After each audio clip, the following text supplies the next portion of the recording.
Les turbines à combustion permettent de produire très rapidement beaucoup d'électricité.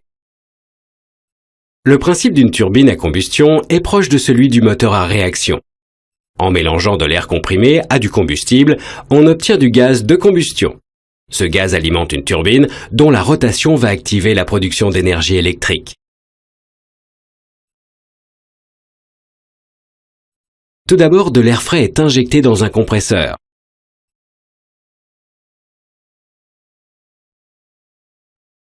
Cet air, ainsi comprimé à haute pression, est alors propulsé dans la chambre de combustion. Dans la chambre de combustion, l'air comprimé est mélangé à un combustible, fioul domestique ou gaz naturel. Une fois enflammé, la réaction produit des gaz chauds. Avant rejet dans une cheminée, ces gaz sont propulsés dans une turbine dont ils activent la rotation. Cette turbine entraîne directement un alternateur qui génère l'électricité par rotation du rotor, la partie mobile, à l'intérieur du stator, la partie fixe. Enfin, l'énergie produite par cet alternateur est évacuée vers le réseau d'électricité par l'intermédiaire d'un transformateur.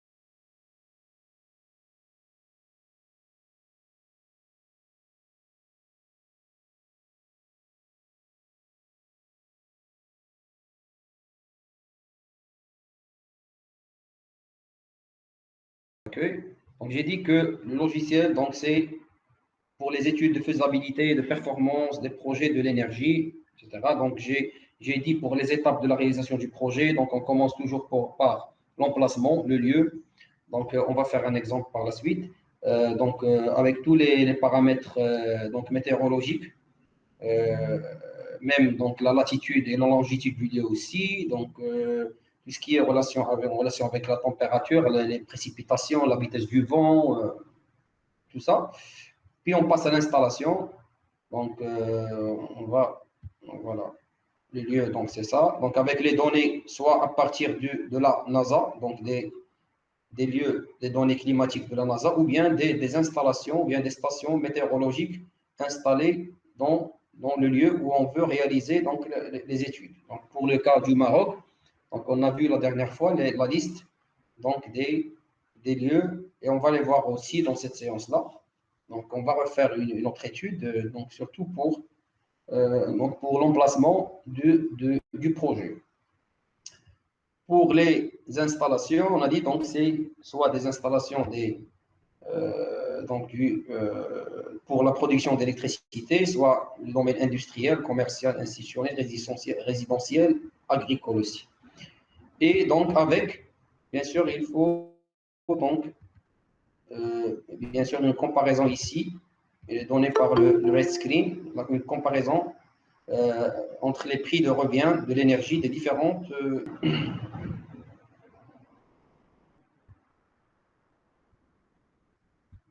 et bien sûr, ici, il faut choisir donc, le devise, soit du dollar, le euro, le dirham. Donc, on va laisser le dollar, puisque c'est un logiciel canadien, donc on va travailler avec le dollar. Et donc, après, il y a la modélisation énergétique. Et on commence d'abord par le combustible. Donc, la nature du combustible, est-ce que c'est du charbon, est-ce que c'est du méthane, est-ce que c'est de l'énergie propre? Est-ce que c'est du PV, de l'éolien, du solaire? Est-ce que c'est du biogaz,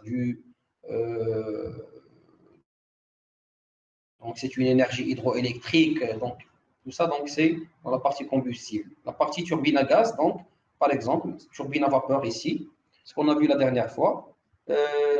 Par exemple, ce type-là, donc c'est à base du bois. Donc c'est surtout au Canada, donc au Canada, ils utilisent, donc ils ont des forêts, etc. Ils peuvent exploiter donc le bois comme combustible pour produire de l'électricité.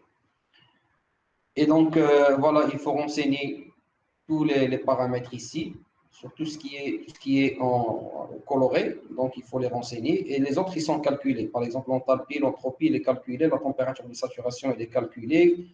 Et bien sûr, il faut donner le prix actuel. Donc, il faut chercher sur Internet les prix actuels, par exemple, du bois ou bien du charbon, du méthane, etc. Donc, pour les introduire et pour réaliser une étude fiable. Par la suite, bien sûr, il faut entrer la puissance de l'installation, bien la capacité électrique. D'accord. Et si on a du soutirage, donc voilà. Donc on a vu ça. Donc on va le refaire à Chani. On va commencer une autre étude donc de A jusqu'à Z. Comme ça, vous maîtrisez les études, les étapes des études pour les réaliser donc vous-même. Après, il y a le coût. Donc je vous ai expliqué le coût. Donc les coûts de l'exploitation, le coût du projet, l'investissement, l'exploitation et entretien. J'ai dit que vous pouvez, bien sûr, ça c'est selon le niveau bien sûr de la personne qui va réaliser l'étude. Vous, en tant qu'ingénieur, donc vous êtes en cinquième année, la dernière année, donc vous avez tous les acquis, donc vous avez toutes les compétences nécessaires pour réaliser l'étude à un niveau très avancé, par exemple le niveau 3. Même pour la modélisation énergétique, il y a beaucoup de détails, vous pouvez les renseigner parce que vous avez tout ce qui est donc la base, les connaissances techniques nécessaires pour la réalisation du projet, des études. Donc pour les coûts, j'ai dit, vous pouvez aller vers le niveau 3, le plus avancé, parce que vous serez amené à réaliser des projets techniques et vous serez des futurs responsables. Voilà, donc tout ce qui est investissement, il y a le détail. Tout ce qui est, voilà, je l'ai montré la dernière fois, donc les analyses des coûts, donc les études de faisabilité, c'est ce qu'on fait avec ce logiciel-là, c'est les études de faisabilité. Et il faut inclure l'inspection du site, l'évaluation des ressources. Là, on a parlé de ça, mais on va les voir en détail. Et j'ai même parlé donc des grandeurs, donc des valeurs, par exemple. On peut regrouper tout ça, donc les frais des études de faisabilité, par exemple, à 30 000 dollars. D'accord. Le développement, par exemple, vous voyez donc qu'est-ce qu'il y a en développement. Donc, on va passer par ça étape par étape pour voir qu'est-ce qu'il y a comme négociation de contrat, l'approbation des plans et permis, l'arpentage des droits fonciers, donc tout ça, on va le voir, Inch'Allah. Parce que j'ai dit, bon, alors s'il vous plaît, ce qui nous reste, c'est cette séance-là et la séance prochaine, d'accord, pour les TP et pour terminer.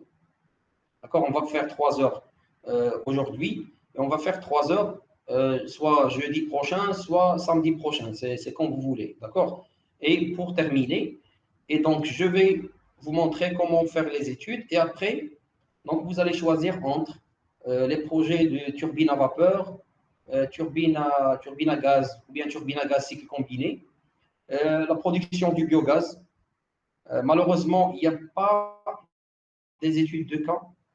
Alors, j'ai cherché, je n'ai pas trouvé des études de cas, surtout dans le.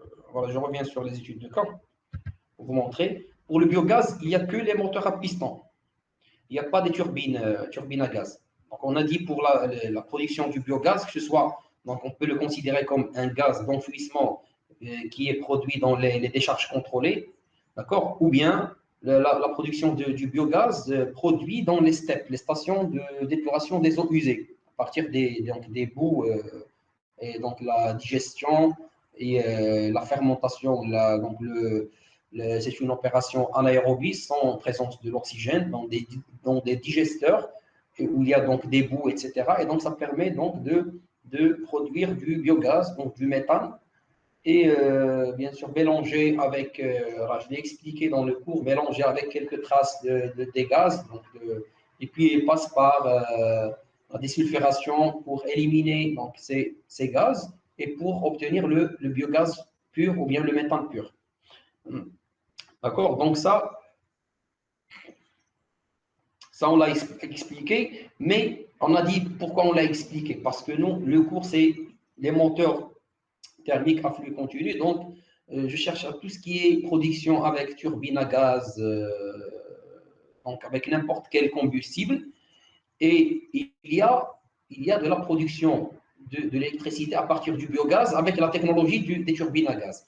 Mais malheureusement, il n'y a pas une étude de cas ici. Donc, vous pouvez les chercher vous-même. Peut-être que je n'ai pas bien vérifié, mais voilà, j'ai passé par presque les étapes. Donc, il y a les turbines à gaz à cycle combiné, on va les voir. Les voilà, solaires, solaires thermiques, on va les voir aussi, mais il y a pas grand-chose. Il n'y a pas une sorte de modélisation énergétique là-dessus. Mais pour le PV, il y a beaucoup de choses à voir pour le PV et l'éolien. Donc, si on a assez de temps, on peut les voir ensemble rapidement. Alors, voilà, donc, voilà. Pour les gaz d'enfouissement, il utilise la technologie des moteurs à piston. Donc, les moteurs à piston, c'est des moteurs similaires aux moteurs des voitures, donc avec les pistons, etc. Mais malheureusement, il n'y a pas une turbine à gaz. La technologie de turbine à gaz pour le gaz d'enfouissement et pour le biogaz. Mais quand même, on va voir ensemble ces études-là, ces études de cas. Pourquoi? Juste pour voir, par exemple, les décharges contrôlées, comment on fait pour gérer les décharges contrôlées et pour gérer les projets ou bien étudier des projets donc des décharges, donc la production d'électricité à partir des décharges, et aussi comment réaliser des études pour la production d'électricité à partir du biogaz. Même si la technologie ne nous intéresse pas, mais ce qui nous intéresse, c'est par exemple la gestion de la décharge et la gestion donc du biogaz. Euh, donc voilà, donc j'ai dit vous devez vous intéresser surtout aux turbines à vapeur, turbines à gaz cycle combiné, les projets du solaire thermodynamique donc tout ce qui est biogaz, gaz d'enfouissement, etc. Donc voilà, on peut travailler sur cinq projets, c'est intéressant. Euh, voilà, c'est ça. Donc je reviens sur les étapes des études. On était dans la partie installation, énergie.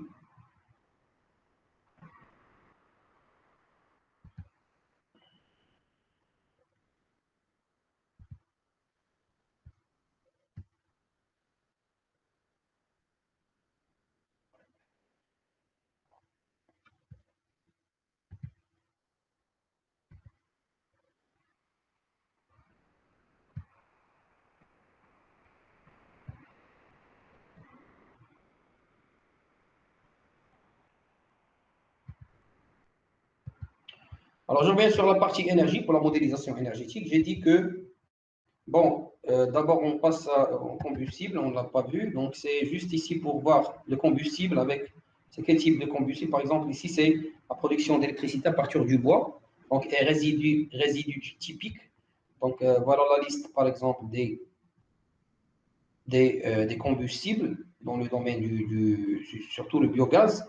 Donc, on va les voir par la suite.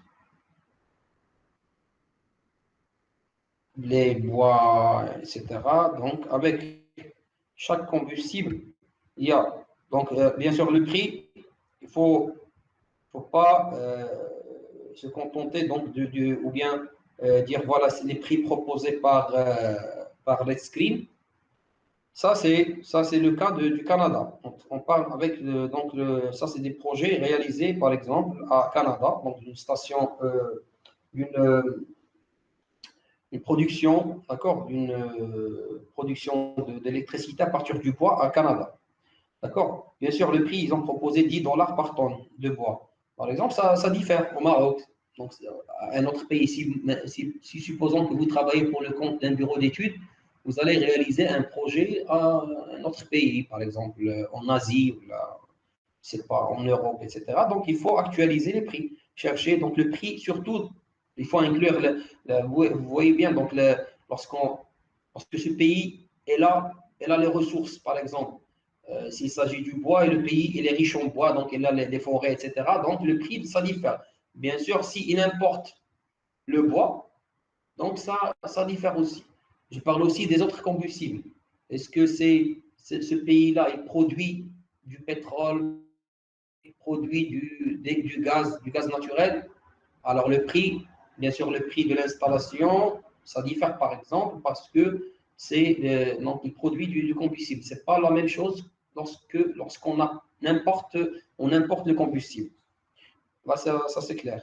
Donc il faut actualiser toujours les prix. D'accord? Ici, vous trouverez le pouvoir calorifique du combustible en mégajoules par kilogramme. Donc, elle est, par exemple, le cas du bois, c'est 19,7. Donc, bien sûr, c'est pas important comme le charbon et comme le gaz. D'ailleurs, on peut faire une vérification. On peut changer, par exemple, mettre le charbon. Vous voyez bien, donc là, c'est le double, à peu près, c'est le double. Donc, le charbon, il donne plus d'énergie, c'est normal, que le bois. Et le méthane, c'est plus le gaz naturel, donc plus d'énergie que le charbon et que c'est le triple, par exemple. Donc ça, c'est une sorte de comparaison que vous pouvez faire dans vos études lorsque vous pouvez faire une étude comparative entre deux technologies. Vous pouvez faire ce que vous voulez. L'essentiel, c'est de réaliser une étude fiable. Je dis fiable, ça veut dire qu'il faut donc choisir les bons paramètres et les insérer, et aussi les prix, il faut les actualiser, etc. Donc, il y a pas mal de choses à voir. Donc, je reviens sur c'était le bois granule. Donc, c'était le bois avec résidus,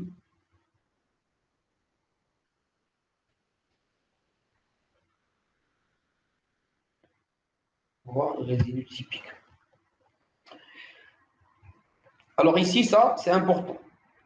On a parlé l'autre fois de ça. Ça, c'est le prix de vente, ou bien le prix d'exportation de l'énergie dans le réseau, que ce soit le réseau national, le réseau des voisins. Donc, lorsqu'on est interconnecté, on veut vendre de l'énergie pour les pays voisins.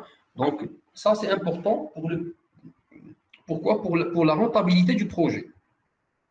Par exemple, si on va vendre l'énergie à 50 dollars par mégawattheure, c'est bon. Ou là, même plus, à 100 dollars par mégawattheure, c'est bon. Donc, ça, il impacte directement le flux. On l'a expliqué l'autre fois, il impacte, et on a fait des exemples, il impacte l'allure. L'allure, est-ce qu'elle est croissante ou décroissante? Donc, c'est l'allure du flux monétaire cumulé, donc du cash flow.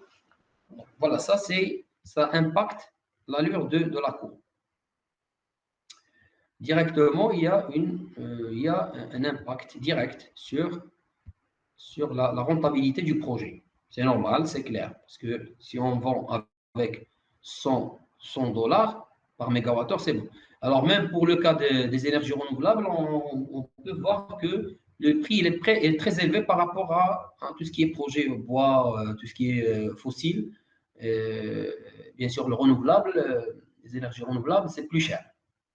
Le prix est plus élevé par rapport au bois, par rapport au charbon, par rapport au gaz naturel. C'est normal parce que le coût de l'investissement il est très élevé.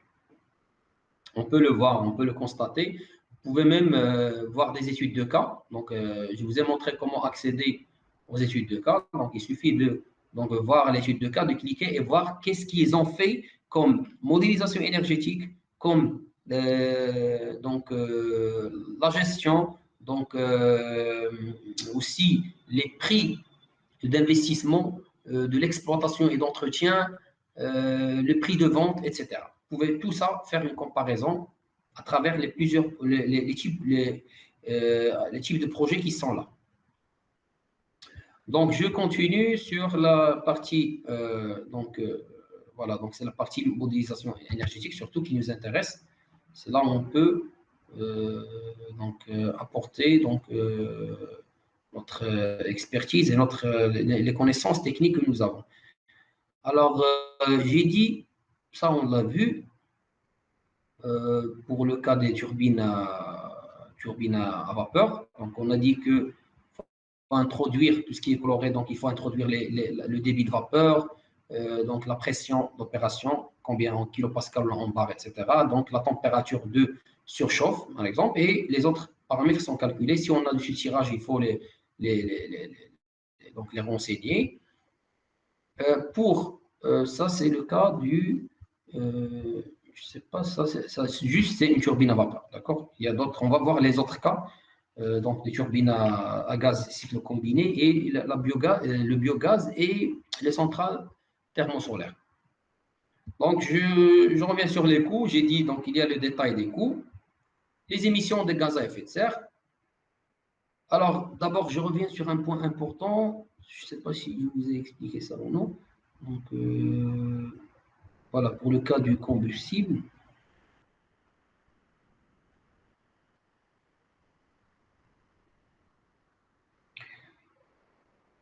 Alors ici, alors d'abord j'ai une question parce qu'ici on a entamé donc la partie on parle du pouvoir calorifique. Donc il y a le pouvoir calorifique inférieur, le PCI et le PCS. Alors qui peut me dire c'est quoi la différence entre les deux?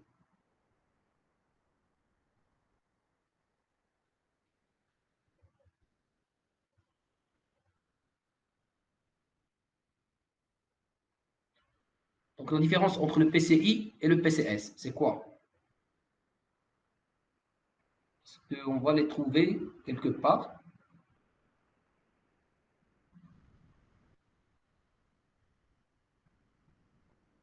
PCI et du PCS, on ne parle plus de vapeur d'eau, mais on parle des fumées parce que c'est un combustible. Oui, oui, D'accord? On ne parle plus de vapeur d'eau, mais on parle de fumée. Donc, c'est vrai, donc c'est l'énergie emmagasinée et donc, dans la fumée. Donc, c'est une sorte de chaleur latente de condensation des fumées. D'accord? Mais généralement, euh, quelle est la plage? Donc, la plage, généralement, c'est donc le PCS, il est toujours supérieur au PCI, mais avec quel pourcentage, par exemple? Donc, juste pour avoir une idée, ça ne peut pas dépasser le seuil. Donc, c'est à peu près 10%. Voilà. Entre 3 et 10%. Donc, ça, c'est juste pour information. Aussi, lorsqu'on parle des émissions, maintenant, on parle des émissions des gaz à effet de serre. Alors, vraiment, pourquoi on a cette partie, la partie verte ici?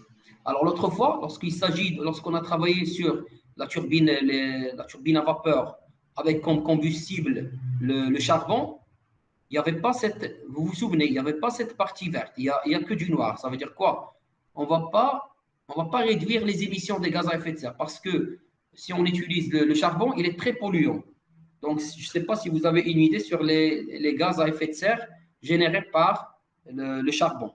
Vous avez une idée sur le CO2 dégagé? Donc, d'ailleurs, vous pouvez le trouver donc, bien sûr sur Red Screen. On va le chercher si vous voulez.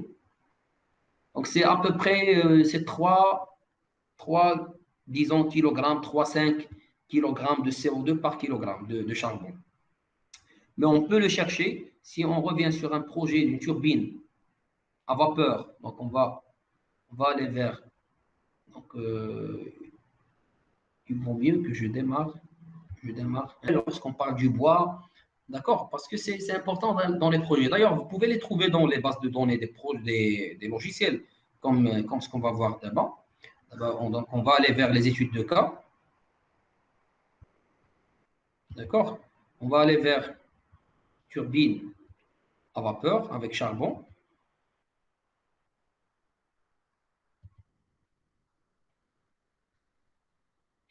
Voilà, turbine à vapeur de 500.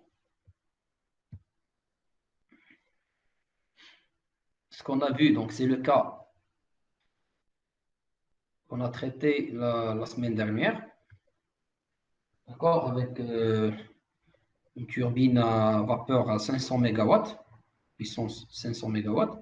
Donc, juste pour vous montrer si vous avez besoin d'une information, donc soit vous la cherchez sur Internet, soit dans la base de données de Redscreen. Par exemple, on va aller vers les émissions. Voilà. Ici, qu'est-ce qu'il y a? Donc ça, c'est le facteur d'émission des gaz à effet de serre. Donc ça, c'est avant les pertes. C'est ce qui nous intéresse parce qu'il y a même des pertes dans le réseau électrique. Ils sont de 5%, ils sont inclus dans l'étude. Par exemple, les pertes, donc les émissions, euh, vous voyez bien, donc par tonne, hein, c'est 0,095 tonnes de CO2 par mégawattheure. Si on convertit vers le kilogramme, combien ça donne? Et, bien sûr, le mégawattheure, donc on a dit donc le mégawattheure, donc c'est combien? Donc, en mégajoules. Voilà, donc c'est une sorte de, donc c'est pour convertir, c'est tout. Donc j'ai dit que on peut, on peut voir s'il y a donc en kilogrammes par kilowattheure.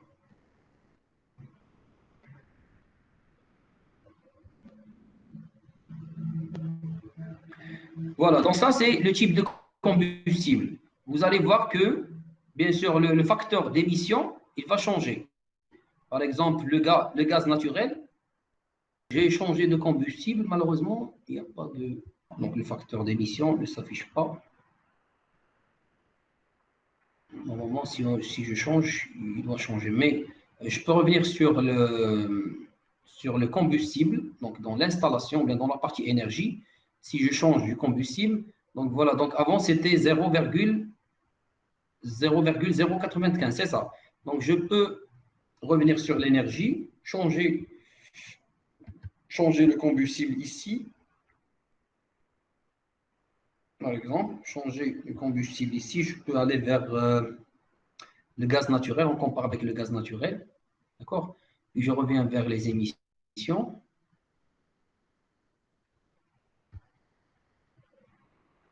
Normalement, je pense qu'il faut changer toute l'installation.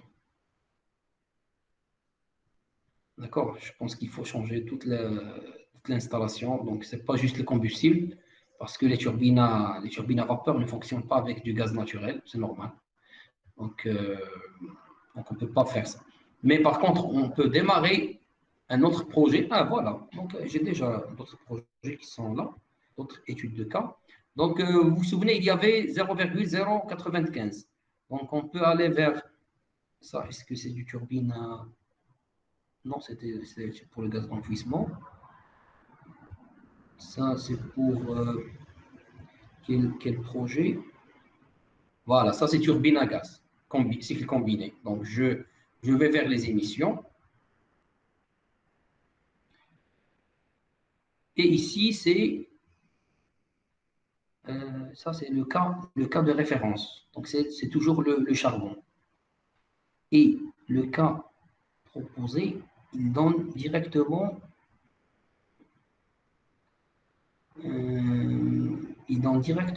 voilà. Alors, ici, malheureusement, il donne pas pour chaque combustible les gaz à effet de serre, mais il donne, pour le cas proposé, combien il génère en tonnes de CO2. Par exemple, le cas de cette installation, donc voilà, je reviens, c'est une turbine à gaz de 580 mégawatts. Il génère, pour les émissions, il génère 1 708 140 tonnes de CO2.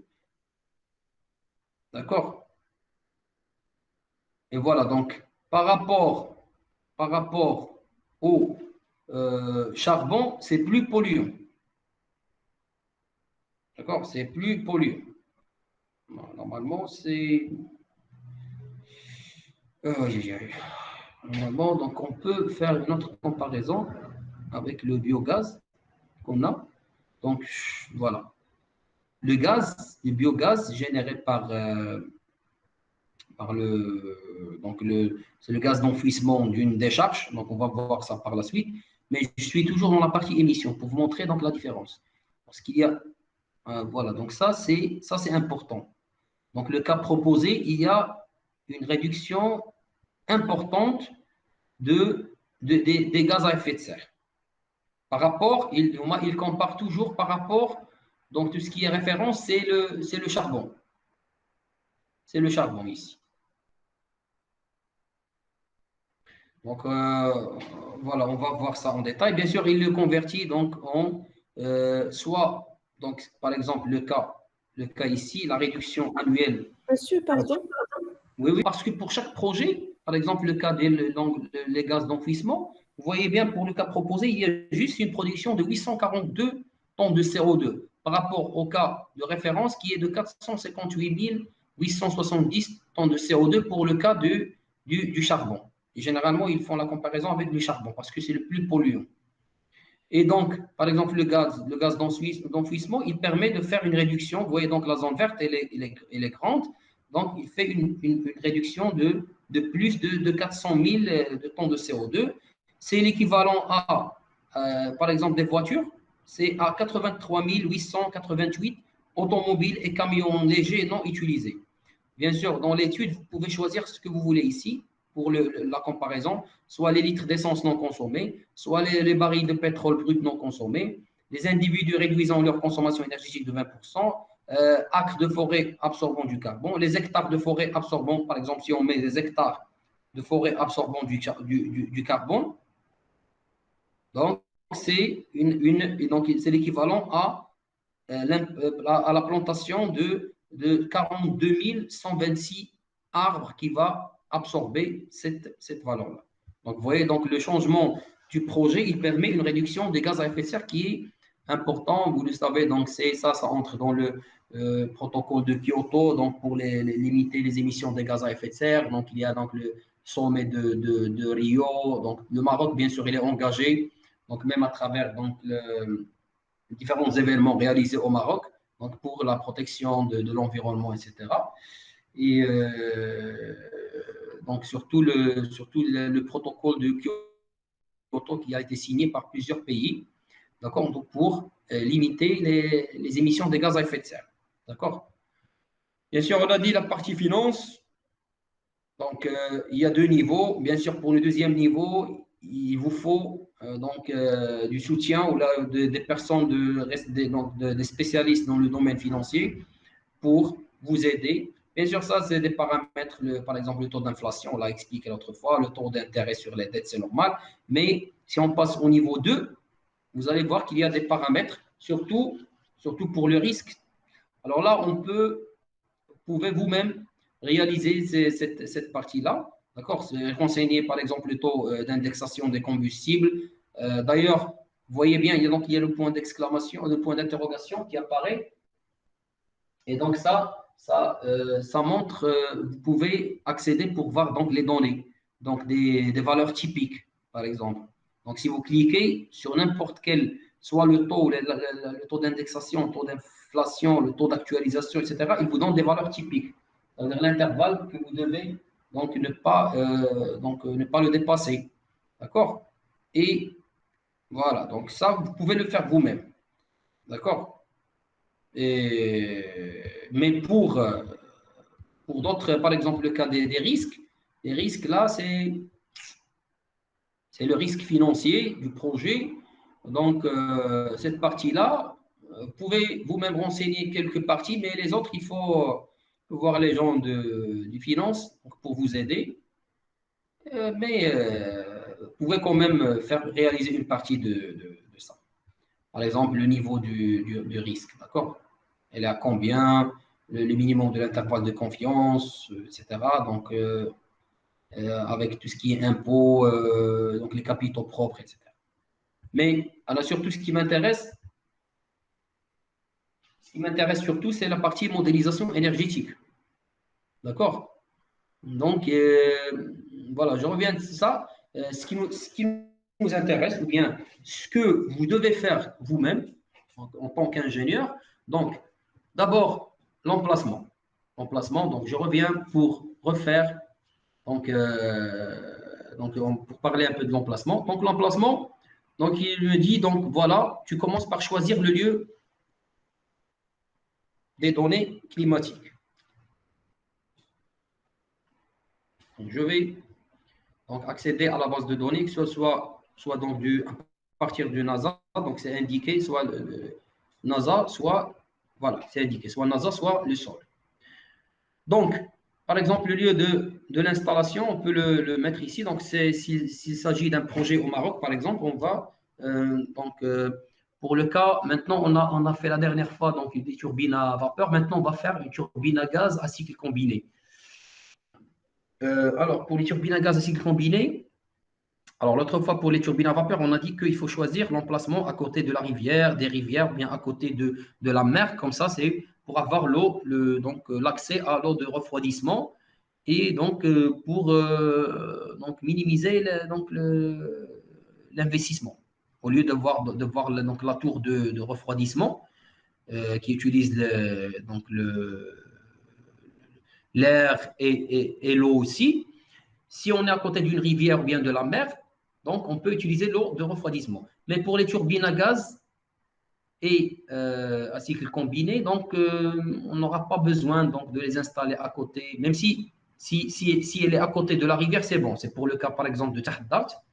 Tahdart, c'est une centrale à cycle combiné qui est donc dans la région de l'Arrache, Tanger-l'Arrache. Donc elle est, si, je ne sais pas si vous avez voyager donc vers Tanger, lorsque vous traversez, donc lorsque vous allez sur l'autoroute et vous traversez je sais pas le nom de la rivière, donc il traverse, non,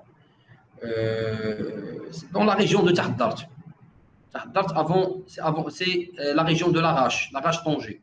Donc il y a une centrale qui est installée, donc la centrale de Siemens qui est installée, c'est à 380 MW la puissance. Et donc, il utilise l'eau de la rivière donc, pour le refroidissement parce qu'il est ces cycles combinés. Mais pour les turbines à gaz normales, ce n'est pas la peine de les installer parce qu'ils n'utilisent pas un refroidissement comme ce qu'on fait pour les turbines à vapeur. Donc, c'est clair ça? C'est clair pour l'emplacement? La différence entre les turbines normales, turbines à gaz, turbines à vapeur, cycle combiné, à gaz, pardon, cycle combiné et les turbines à vapeur. Pour l'emplacement, c'est bon? Pour les turbines à vapeur, donc, ça nécessite du refroidissement. Donc, ils doivent être implantés. C'est pour le cas du Maroc, par exemple. Mohamedia, donc c'est à côté de la mer. Jorf Lasfar Company, donc Jlek, donc il a 6 tranches. Donc, c'est une production de, peut-être maintenant, c'est 1800 mégawatts. Puissance de 1800 mégawatts, mais à côté de la zone de Jorf Lasfar de Al Jadida. Aussi pour Safiek, donc c'est à côté de la mer. Donc pour les cycles combinés, il y a Tahdart qui est installé à côté de la rivière. Je sais pas le nom, j'ai oublié le nom de la rivière, peut-être c'est Tahdart. La région, il s'appelle Tahdart. Voilà. Pour les turbines à gaz, il y en a beaucoup. Donc, il y a plusieurs installations, que ce soit par exemple à Casa, à Tchetmelil, par exemple les turbines à gaz de Tchetmelil, les turbines à gaz de Tanger, d'Agadir, etc. Mais ils ne nécessitent pas donc l'eau de refroidissement. Mais ils sont installés donc n'importe quel. Surtout, ils soient être proches des postes électriques, c'est tout. Donc, on va. L'autre fois, on a travaillé sur les turbines à vapeur. Maintenant, on va travailler sur turbines à gaz à cycle combiné. Donc, on peut la mettre, par exemple, à la région de. L'autre fois, on a utilisé Safi. Maintenant, on va mettre la région de Casablanca. Voilà.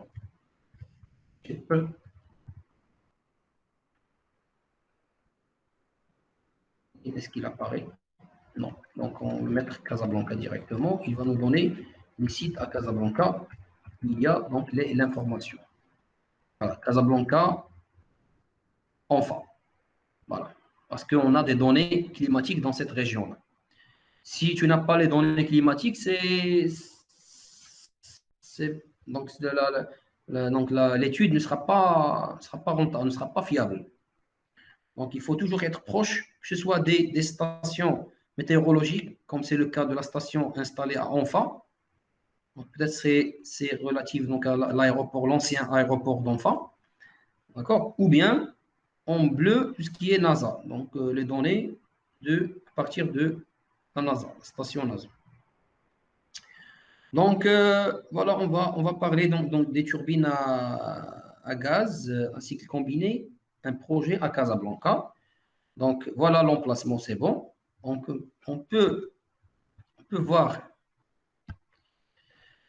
la recherche donc, des lieux, des données climatiques. Je vous ai montré donc, la dernière fois, tout ce qui est rouge, c'est des stations météorologiques installées.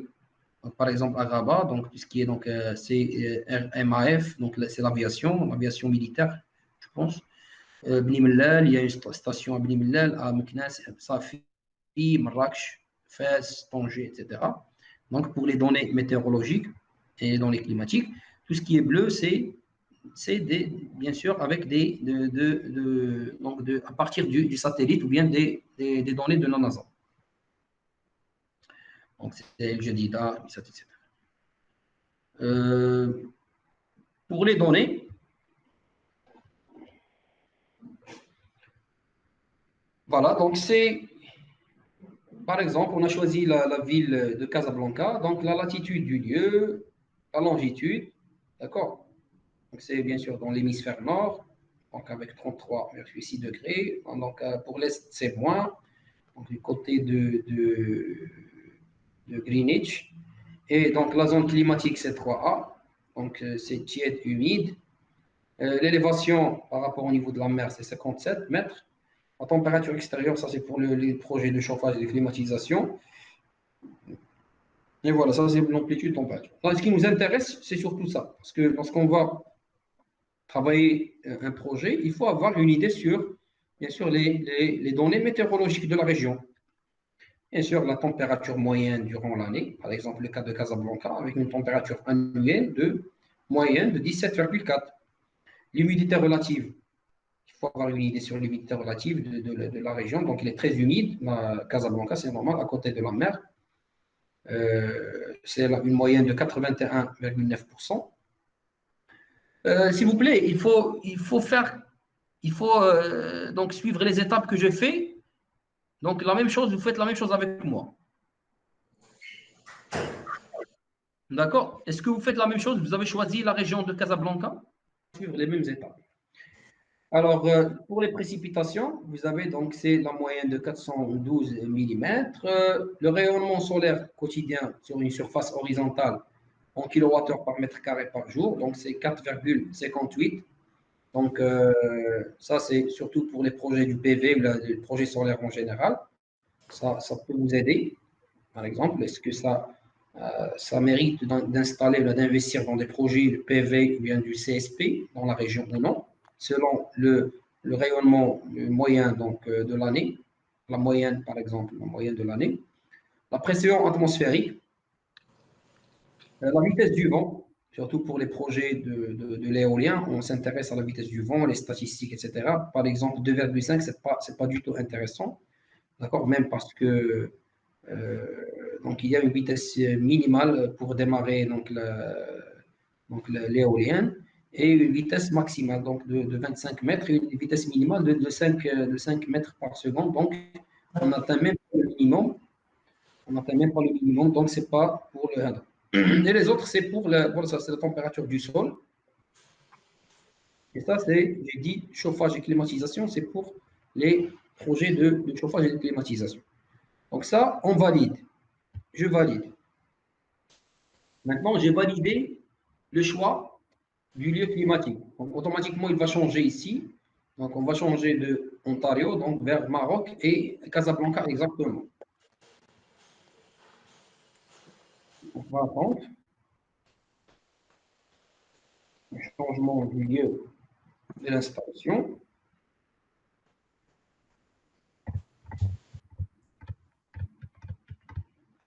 Voilà, ça a été fait. Donc, c'est le Maroc, Casablanca en phare. Voilà. Donc, on peut, j'ai dit l'autre fois, on peut modifier donc au niveau des graphes ce qu'on peut visualiser, soit l'humidité relative, soit la température de l'air, soit le rayonnement, par exemple.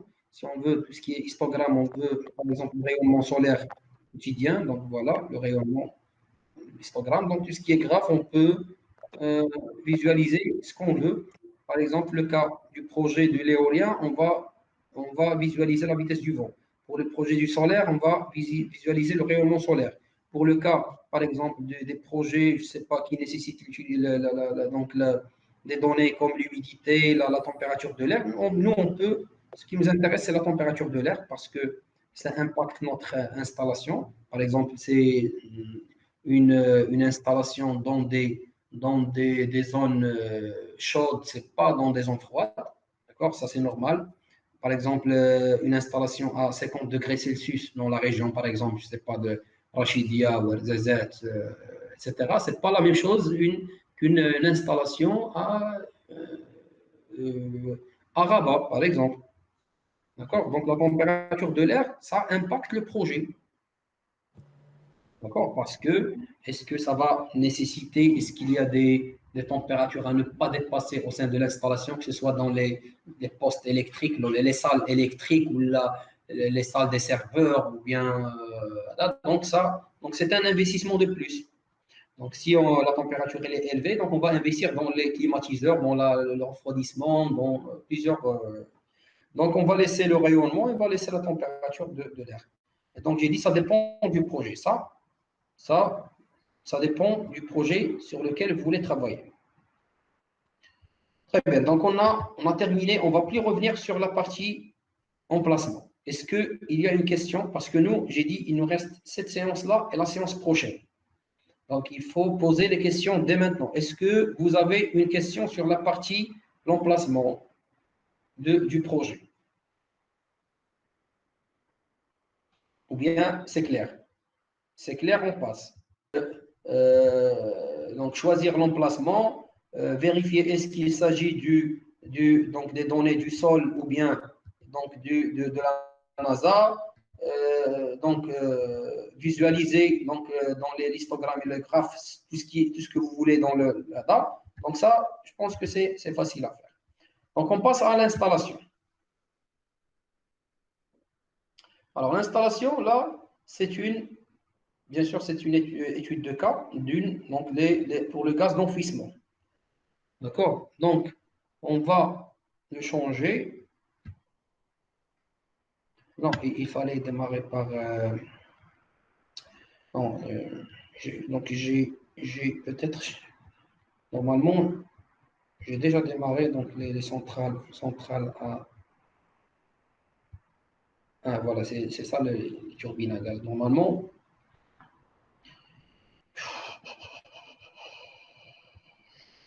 je dois expliquer le cas du turbine à gaz dans l'étude de cas du turbine à gaz cycle combiné. Moi, je l'ai fait dans le cas du moteur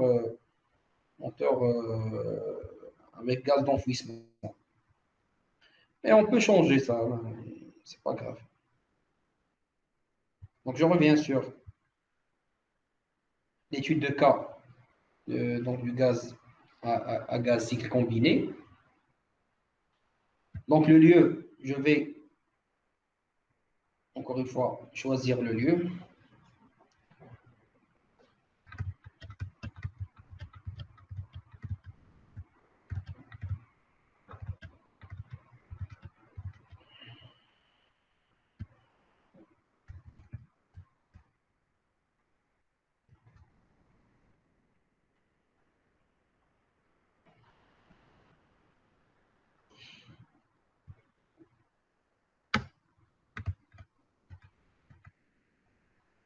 Alors, s'il vous plaît, j'ai oublié de vous dire de démarrer cycle combiné, turbine à gaz cycle combiné dans les études de cas. Donc, je reviens sur les études de cas. Donc, vous allez démarrer, vous allez dans la partie études de cas et vous allez démarrer donc, le projet et l'étude de cas du turbine à gaz. Allez, voilà. Par exemple, turbine à gaz cycle combiné de 260. Alors, s'il vous plaît, allez dans la partie turbine à gaz, étude de cas et cherchez turbine à gaz cycle combiné 260 kW.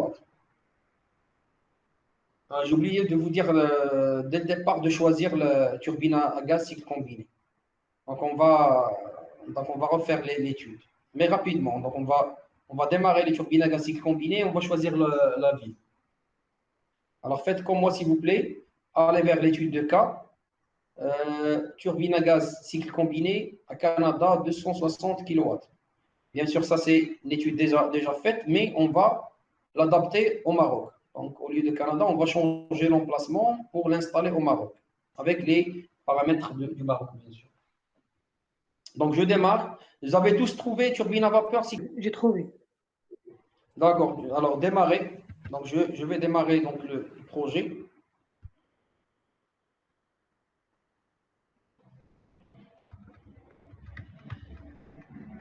Alors, faites comme moi, s'il vous plaît. Donc, allez vers la turbine à gaz cycle combiné, 260 MW, et démarrer l'étude. Donc, donc j'ai dit, le logiciel, c'est bien sûr grâce à ces études de cas qu'il devient un peu donc, facile à maîtriser. Parce qu'il y a des études de cas réalisées avec le logiciel. Donc, ça permet donc de maîtriser le logiciel. S'il n'y avait pas des études de cas, c'était, même pour moi, c'était un peu dur pour maîtriser le logiciel. Mais grâce aux études de cas qui sont déjà fournies, donc, ça facilite la tâche. Donc, directement aller vers choisir le lieu et donc choisir Casablanca. Donc, choisir Casablanca.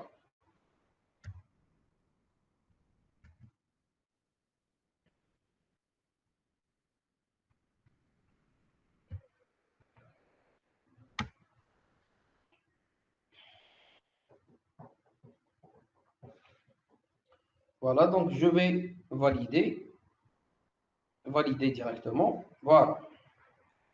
Donc, on va attendre la validation donc de l'emplacement.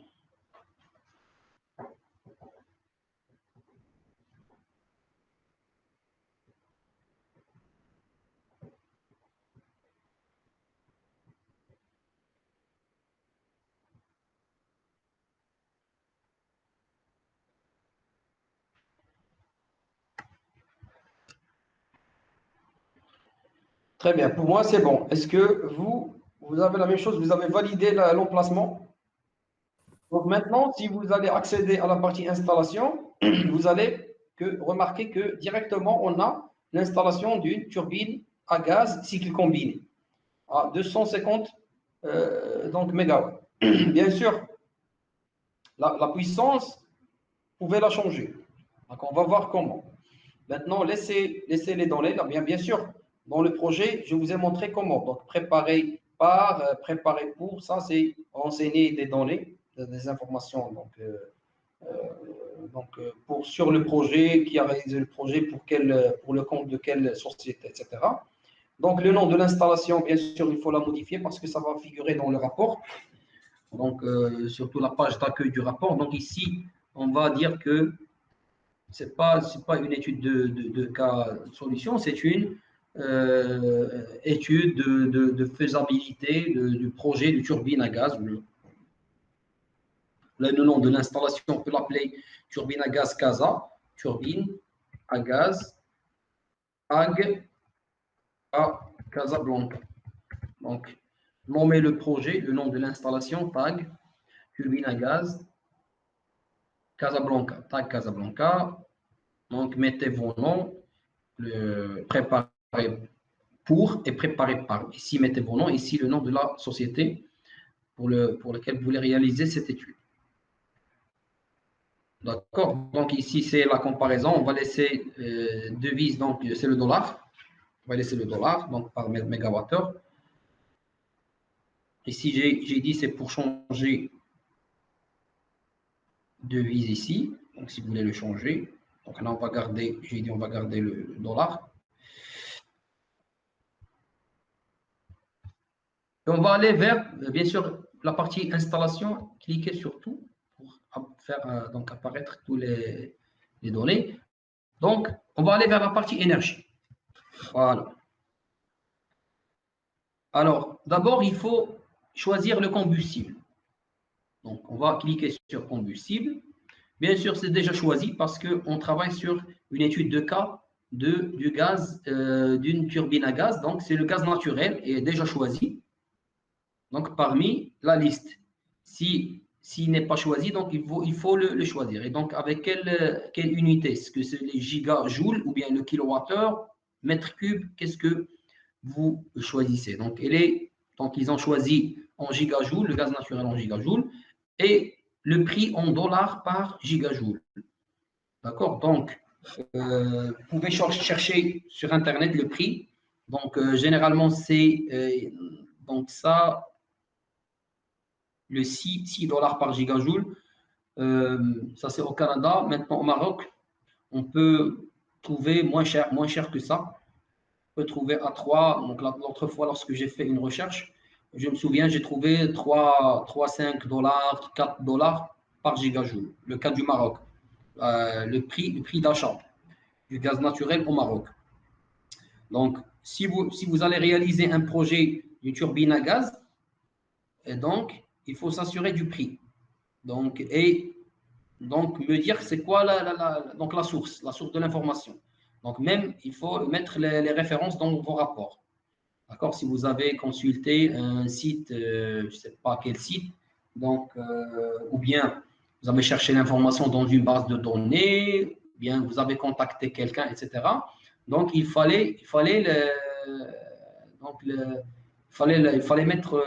mettre la référence, ou bien la source de l'information. D'accord? Donc, pour le cas du gaz naturel, moi, je pense que j'ai trouvé entre 3 et 4 dollars par gigajoule. D'accord? Donc, bien sûr, le pouvoir calorifique, donc, il est mentionné ici, donc, par en mégajoule par kilogramme. Donc, c'est très élevé. Donc, on l'a comparé avec le charbon avant, avec le bois. Et donc, maintenant, le prix de vente. Le prix de vente, c'est important. Donc, pour les turbines à gaz, il faut chercher, si vous avez des contacts avec les gens je sais pas, des lauréats qui ont déjà travaillé à l'an et 2E, etc., ou bien vous pouvez chercher sur Internet le prix de vente donc, pour les turbines à gaz. Donc, je suis sûr et certain que je pouvais trouver cette information sur Internet. Sinon, on peut travailler avec, par exemple, 1 dirham le kilowattheure pour le cas de l'ON2E. Donc, mais normalement, je parle des gens qui ont, je ne parle pas de l'ON2E, je parle des gens qui ont investi dans la turbine à gaz. Il se peut que c'est une société donc, qui vend de l'énergie à l'ON2E.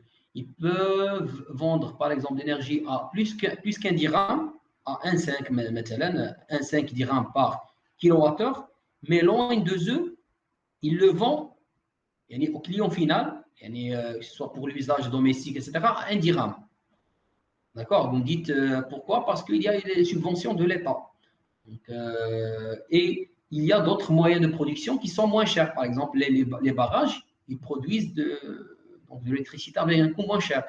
Et donc, on peut compenser l'achat de l'énergie électrique à partir des turbines à gaz ou bien à partir des énergies renouvelables avec celles produites dans les barrages et dans les centrales à charbon, par exemple. D'accord? Parce que le prix du kilowattheure, ça change selon la technologie. Est-ce que c'est une turbine à vapeur? Est-ce que c'est une centrale hydroélectrique? Est-ce que c'est une turbine à gaz? Est-ce que c'est du PV, du CSP, de l'éolien, etc. Donc ça, on l'a discuté la dernière fois et je voulais le discuter encore une fois pour trancher dans ça. Donc le prix, bien sûr, j'ai dit, il a un impact direct sur le flux, donc le flux monétaire au niveau des finances. Donc on va laisser pour l'instant 70 ou bien on peut mettre, voilà, on peut mettre 80 dollars, d'accord, validé avec 80 dollars et on va voir l'allure de la courbe, d'accord, validé avec 80. Mettez 80 et cliquez sur Entrée. D'accord, maintenant, on est dans la partie combustible. Maintenant, allez vers la partie turbine à gaz, cycle combiné. Donc, la modélisation, et voilà. Donc, la capacité de la turbine. Donc, la capacité électrique, ou bien donc la puissance de notre turbine à gaz. Hein, je parle de la turbine à gaz, parce que ici, c'est la totalité de la production, c'est 200, le projet, c'est 260 mégawatts répartis entre turbine à gaz et turbine à vapeur. Parce que les cycles combinés, il y a même turbine à vapeur. D'accord? Donc, je reviens. On a pas dit, donc on a pour le TG, c'est 170. Et pour le TV, où est le TV? Voilà. TV, c'est 90. D'accord? Nous, bien sûr, il faut juste entrer tout ce qui est coloré, j'ai dit, il faut l'entrée soit à partir de la base de données. Et tout ce qui est non coloré, c'est calculé. Par exemple, si on va entrer une turbine à gaz de 170 MW, automatiquement, on va la combiner avec une production de la turbine à vapeur de 90 MW. D'accord? On peut faire une simulation. Vous pouvez accéder dans la base de données des produits. On va changer 170 et on va voir automatiquement que la turbine à vapeur va changer de production. Donc, on va cliquer sur la base de données. Alors ici, par exemple, ils ont choisi le GE, General Electric. Là, je vais choisir entre les fabricants, par exemple, Alstom. D'accord? On va travailler avec Alstom. Alors, dans vos projets, donc, il faut même justifier le choix du fabricant. Vous n'allez pas me dire que on va ramener un fabricant parce que nous, on fait une étude complète. Une étude de faisabilité, c'est une étude complète. Même le choix des fabricants, on ne peut pas choisir un fabricant qui, disons, qui a un coût élevé. Donc, le coût proposé il est élevé, ou bien il a des contraintes à produire dans notre pays. Je ne sais pas comment l'expliquer. Par exemple, on va pas ramener, voilà, un exemple. Si on trouve un fournisseur ou bien un fabricant, par exemple en Espagne, pourquoi on va chercher un autre fabricant en Australie, sachant qu'il y a le transport donc si par exemple il va ramener donc le matériel donc de l'Australie au Maroc, bien sûr ça va coûter cher parce que c'est pas juste le savoir-faire, mais c'est du matériel, c'est l'installation, il va la ramener donc de l'Australie. Donc c'est des coûts de plus. D'ailleurs, on fait, bien sûr, lors du projet, on fait l'appel à projet, on fait l'appel d'offres, d'accord, et on choisit entre les soumissionnaires, ceux qui ont donc disons, le moins 10 ans. On appelle le moins 10 ans, ça veut dire qu'ils nous proposent le kilowattheure moins cher, d'accord, ou bien qui va nous proposer l'installation avec un coût d'investissement qui est moins cher et qui va produire une production qui est élevée et donc ça va engendrer donc, du gain par la suite. Donc, vous avez compris de quoi je parle? Donc, pour le choix du fabricant.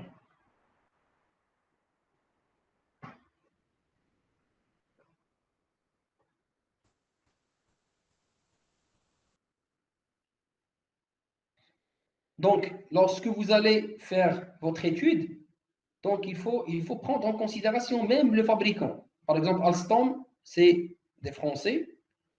Donc, les Français, c'est à côté. Donc, ils ont la possibilité de s'installer donc, au Maroc et c'est rentable pour eux. D'ailleurs, la plupart des projets, Alstom, donc c'est eux qui ont réalisé, par exemple, je vous donne donc des projets sur lesquels ils ont travaillé. Donc, moi, j'ai assisté à la mise en service de la STEP de Fourel, station de transfert d'énergie par pompage. C'est Alstom qui l'a réalisé. Donc, plusieurs projets de production d'électricité, même je pense le TGV, donc Alstom, elle a réalisé une partie. Donc, c'est Alstom, elle est très connue. Alors, le modèle. Le modèle, il faut choisir entre le modèle qui peut fournir la puissance cherchée. Donc, par exemple, ça, qu'est-ce qu'il nous donne? Le GT11N21, par unité, il donne seulement 11 kW. D'accord? Donc, nous, on cherche 170 MW. Donc, on va augmenter, on va chercher un autre modèle qui fournit plus D'accord? Vous allez chercher entre les modèles. D'accord? Donc ça, c'est moins. C'est plus petit. Donc, le GTX 100. Voilà, le GTX 100, il donne 43 mégas. Donc, si on augmente les unités, donc vous voyez, donc, il va vers 172 mégawatts. D'accord? Bien sûr, le type de combustible, c'est le gaz, ou bien donc, soit gaz, soit liquide. C'est le cas du fuel. On peut même brûler du fuel dans les turbines à gaz. La consommation spécifique, donc ça, on va le voir, il y a un tableau donc, pour la consommation spécifique en kilojoules par kilowattheure PCI. Donc la consommation, c'est 9720 kilojoules par kilowattheure. Le débit de gaz d'échappement, donc qui sort de la turbine, c'est 121 kg par seconde. Donc ça, c'est des données fournies par le fabricant. Chaque fabricant, il vous donne les données ici. Par exemple, si on change Alstom, on va vers Alstom ABB, par exemple ABB. Vous voyez bien, donc la technologie diffère. Donc, le débit de gaz d'échappement diffère, la température d'échappement diffère, donc selon la technologie. Donc, on revient sur Alstom. Eux, donc dans le projet, ils ont choisi le GE, General Electric. Non, on va choisir le ABB, par exemple ABB ou le Alstom. Donc, j'ai dit Alstom et j'ai dit, c'est quel le GTX 100. C'est 43 mégawatts. Et donc, je suis sur 172 mégawatts. Moi, je vais travailler sur une installation de 215 mégawatts. D'accord? Si je valide, alors, automatiquement, on va chercher la turbine à vapeur. Est-ce qu'elle a augmenté ou bien baissé?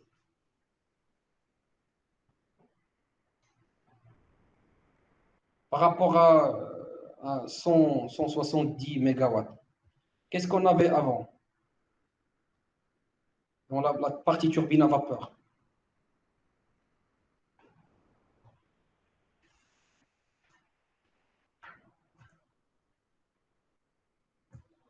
Est-ce que ça va augmenter ou bien ça va baisser? Qu'est-ce que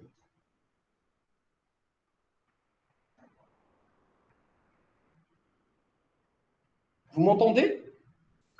Ça va augmenter parce qu'avant, on avait juste 90 parce que c'est proportionnel. Si on augmente la puissance de la turbine à gaz, ça veut dire on brûle beaucoup de combustible, on produit on produit une puissance élevée. Ça veut dire que même la turbine à vapeur qui utilise les gaz d'échappement pour chauffer l'eau, pour le transformer en vapeur pour produire de l'électricité aussi va augmenter. Donc c'est normal. Donc lorsque vous allez, par exemple, choisir la puissance, donc vous allez la mentionner ici. Donc, nous, maintenant, on va travailler avec 215 mégawatts pour le TSG et on va mettre 215 plus. Donc, on a 215 ici. D'accord? Donc, c'est 215 plus combien? Plus 113. Donc, ça donne combien? Plus 113, ça donne 8, 2, ça donne 328.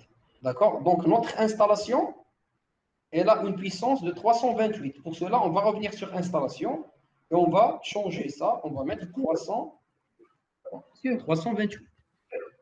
Qu'on a fait, on a travaillé sur une turbine à gaz de 215 mégawatts, ce qui nous a permis d'avoir 113 mégawatts dans la turbine, au niveau de la turbine à vapeur. D'accord? Aussi, donc, la disponibilité, donc, elle est élevée parce que c'est une installation qui est neuve, donc on l'a expliqué la dernière fois. Donc, voilà le fabricant, la consommation spécifique. Alors là, c'est important pour les turbines à gaz. Si on clique sur la consommation spécifique, qu'est-ce que ça va nous donner? Il va nous donner donc, des intervalles donc, pour les valeurs typiques. Donc, nous, on va choisir donc, la consommation spécifique pour turbine à gaz cycle combiné. Il va nous proposer donc, les intervalles. Donc, des plages, surtout pour la consommation spécifique turbine à gaz, donc inférieur à 50 MW, supérieur à 50 MW. On va choisir donc pour le PCI supérieur à 50 MW, il y a pour le PCS. Donc, on va travailler avec le PCI puisqu'on travaille avec le PCI. Donc, j'ai dit pour la consommation spécifique, donc on va travailler avec la consommation spécifique typique des turbines à gaz. Donc, cycle combiné avec le PCI, donc supérieur ou égal à 50 MW. Donc, on va. Bien sûr, il y a des corrections de la consommation spécifique, comme j'ai dit, selon l'altitude, donc l'emplacement, l'humidité spécifique, la température ambiante, etc. Donc, il y a toujours des corrections pour la consommation spécifique. Donc, vous voyez bien, donc l'emplacement, il impacte, parce qu'il y a des facteurs comme l'altitude, l'humidité, la température qui impactent la consommation spécifique. D'accord? Donc, c'est important de choisir un emplacement optimum. Donc, je clique sur turbine à gaz, il me donne donc l'intervalle. Donc, l'intervalle, c'est quoi? C'est entre la moyenne entre 7000 et 8000. Donc, vous voyez bien, donc la variation, ça varie entre la moyenne, ça peut être 7000. Donc, vous voyez, entre 6000 et quelques jusqu'à 7000 et quelques. Donc, ça peut être 7000. 7000 kJ par kilowattheure. C'est la consommation spécifique. D'accord? Pour produire 1 kWh de l'énergie électrique, il faut consommer 7000, la moyenne de 7000 kJ. Alors ça, c'est généralement c'est donné par donc, les fabricants, etc. Donc c'est des données par les fabricants. Donc je ferme. Donc ça, j'ai dit, vous pouvez l'avoir à partir de la consommation spécifique. Vous cliquez sur la consommation spécifique, vous aurez donc de l'aide et des valeurs typiques. Vous allez vers consommation spécifique sur turbine à gaz cycle combiné, parce qu'on travaille sur un cycle combiné et on tire les valeurs. Par la suite, donc nous avons le taux de récupération de chaleur qui est de 80%. Nous avons aussi des valeurs typiques. On peut cliquer pour voir les valeurs typiques. Je pense que c'est entre 50, voilà, entre 50 et 80. On peut prendre si les besoins de chaleur sont à basse température, la plus grande valeur peut être utilisée. Parce que nous, on produit de l'électricité, on n'a pas besoin de la chaleur. Donc, si on aura besoin de la chaleur, on peut prendre le minimum, qui est de 50. Ça, c'est le taux de récupération de la chaleur. Puisqu'on ne veut pas récupérer de chaleur, parce qu'on ne va pas l'utiliser dans le process ou dans l'installation, donc on va mettre 80. Bien sûr, le combustible nécessaire, il est calculé avec la capacité thermique. Ils sont calculés. Tout ce qui n'est pas coloré, il est calculé. Bien sûr, le combustible nécessaire pour produire 215, une puissance de 215 MW, c'est 2507 gigajoules par heure. Donc, c'est proportionnel, bien sûr, à la capacité. D'accord? Donc, s'il y a un brûleur de veine, donc c'est bon. Un brûleur de veine, vous pouvez même cliquer sur un brûleur de veine pour vous expliquer. Donc, c'est quoi? C'est un brûleur qui est à la sortie du gaz d'échappement de la turbine, qui peut exploiter les gaz d'échappement de la turbine pour brûler. Donc, c'est une sorte de brûleur, donc une tuyère où on va donc utiliser l'air qui est, disons, un peu à la sortie de la turbine, qui est préchauffé. D'accord? C'est comme une sorte de préchauffage de l'air pour la combustion dans un brûleur de veine. Bien sûr, il faut mentionner la capacité s'il existe, sinon, on va le désactiver. Turbine à vapeur, on l'a vu, donc la pression d'opération et la température de surchauffe, il faut les introduire pour avoir l'enthalpie, le débit de vapeur, etc. D'accord? Donc, on a vu les turbines à vapeur. Donc, ce qui nous intéresse ici, dans les turbines à gaz, c'est surtout cette partie-là, la consommation spécifique. Donc, je vous ai montré comment avoir l'information à partir de ADA. Donc, si on introduit ADA, donc il nous donne le combustible nécessaire. Et donc, si on obtient le combustible nécessaire, donc on a une idée sur le prix donc, du kilowattheure. Bien sûr, il y a aussi donc, la sortie de la turbine pour la turbine à vapeur. Donc, voilà la pression de la sortie, la consommation spécifique théorique de vapeur. Et on a maintenant les données sur la puissance de la turbine à vapeur. Donc, c'est 113 000 ou bien 113 MW. La capacité totale, on l'a calculé, c'est déjà c'est 328 MW. La température de retour, donc c'est la sortie de l'échappement. Donc, ça peut être entre 50 à 90 degrés Celsius. Donc, c'est la température de retour d'eau après condensation de la vapeur soutirée et de la vapeur sortant de la turbine. Donc, c'est pour la turbine à vapeur. Ce n'est pas pour la turbine à gaz. Et donc, on aura ici, voilà. Donc, ça, c'est la consommation spécifique de la turbine à gaz et les cycles combinés.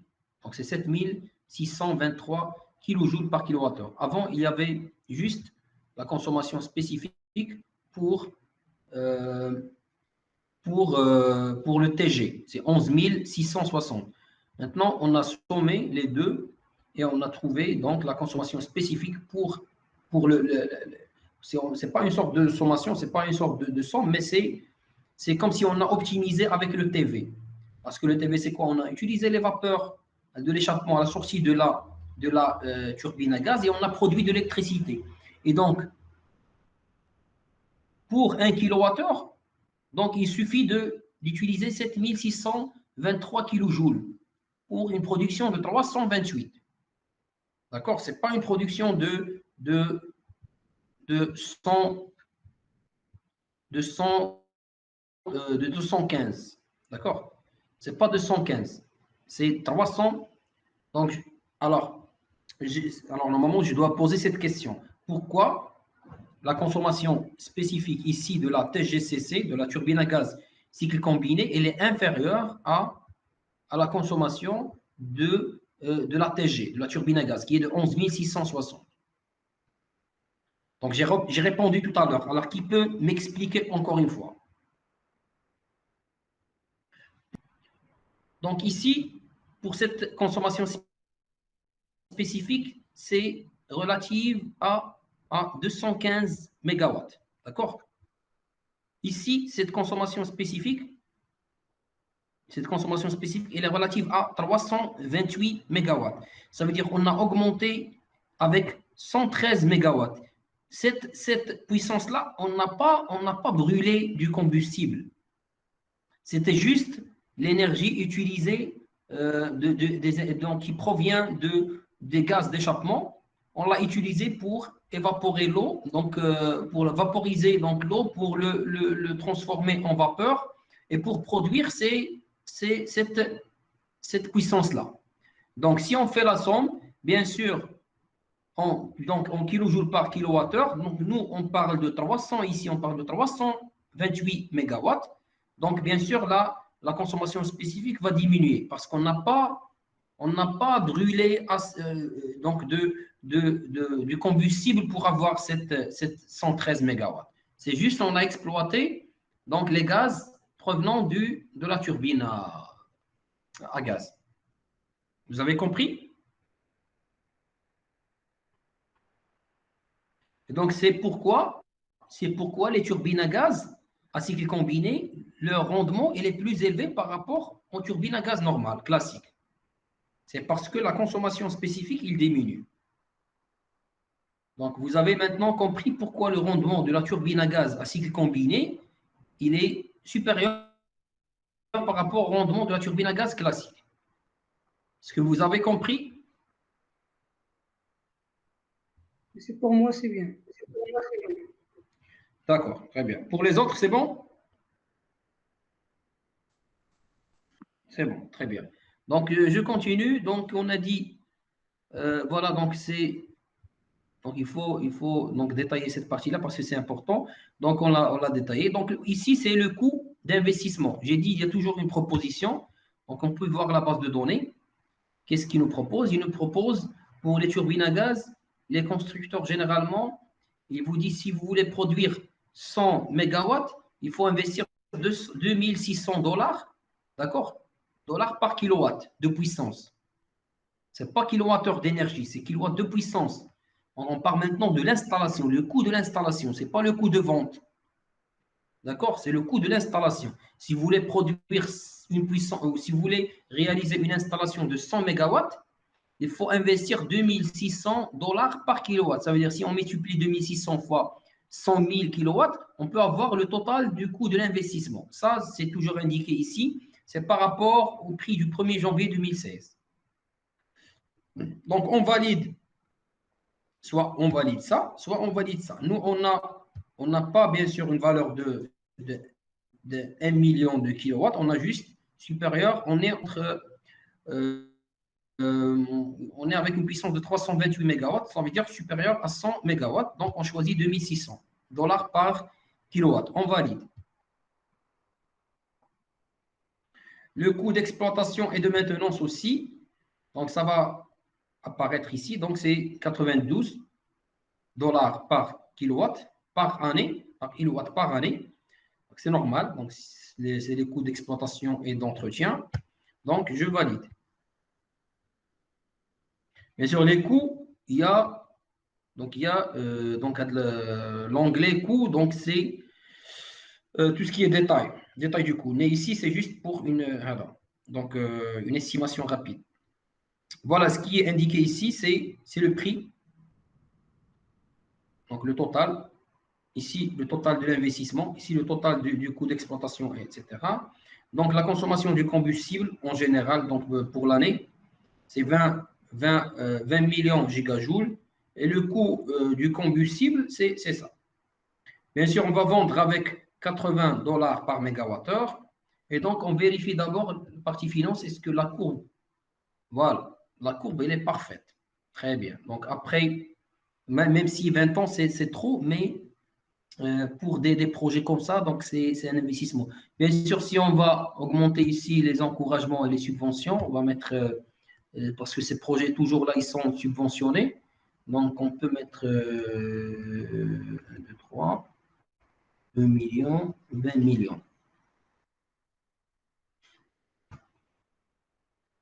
Voilà, donc on va subventionner par 20 millions de dollars, même si c'est... On va vérifier ces valeurs-là. Parce qu'une puissance de 300 mégawatts, c'est un peu exagéré. Parce que 20 millions de dollars, c'est à peu près 20 milliards.